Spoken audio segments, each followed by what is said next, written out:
ভাই আপনি হাজারো মানুষের সামনে ভিডিও করবেন, কেউ বুঝতেই পারবে না যে আপনি ভিডিও করছেন। চমৎকার একটি কাজ আপনি শিখে রাখেন, আপনার কোনো না কোনো সময় উপকারে আসতে পারে। আর 2025 সালের শুরু থেকে ফেসবুক, ইউটিউব, মেসেঞ্জার, ইমো এবং মোবাইলের বিভিন্ন আপডেট, টিপস এবং ট্রিক্স পেতে আপনি আমার এই পেজটি ফলো করে রাখতে পারেন।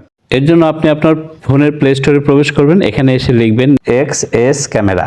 এই যে আপনি লোগোটা দেখছেন, এই লোগোটা দেখে যে এখানে ইনস্টল লেখা রয়েছে, এখানে আপনি ট্যাপ করে দেবেন। ট্যাপ করলে এটা ইনস্টল হতে থাকবে।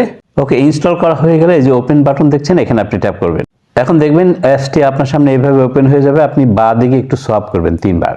করার পর এই যে দেখেন এখানে স্টার্ট রেকর্ডিং রয়েছে, এখানে আপনি ট্যাপ করবেন। এখানে ট্যাপ করলে এখানে দেখবেন এই যে গ্র্যান্ট লেখা দেখাচ্ছে, এই গ্র্যান্টে আপনি ট্যাপ করে দিবেন। বেশ কিছু পারমিশন আছে, সেগুলো অ্যালাউ করে দিবেন। এটা অ্যালাউ করবেন, আবার অ্যালাউ চাইবে, এটা অ্যালাউ করে দিবেন। এখন এখানেও আপনাকে পারমিশনটা অফ থাকবে, এটাকে অন করে দিতে হবে। এখন ব্যাক করে এক্সেস ক্যামেরাতে ঢুকে এখানে স্টার্ট ক্যামেরাতে ট্যাপ করলেই কিন্তু ভিডিও রেকর্ড শুরু হয়ে যাবে। দেখেন আপনার স্ক্রিনের উপরে ছোট্ট একটা এরকম আইকন দেখা যাবে, কেউ বুঝতেই পারবে না যে ভিডিও রেকর্ড করছেন। আপনি যে কোনো অ্যাপসে কাজ করতে পারবেন। আপনি যদি মোবাইল স্ক্রিনটা অফ করে দেন, তাও কিন্তু ভিডিও রেকর্ড হতে থাকবে। মোট কথা, আপনি রেকর্ড স্টার্ট করে যে কোনো কিছু করতে পারবেন। কোটি কোটি মানুষের সামনে করবেন, কেউ বুঝতে পারবে না। রেকর্ড করা শেষ হলে এই আইকনের উপর ট্যাপ করবেন, করলে ভিডিওটি সেভ হয়ে যে রেকর্ড এখানে সেভ হয়ে থাকবে। সো আপনি এটা প্লে করে এখান থেকে আপনি দেখতে পারবেন।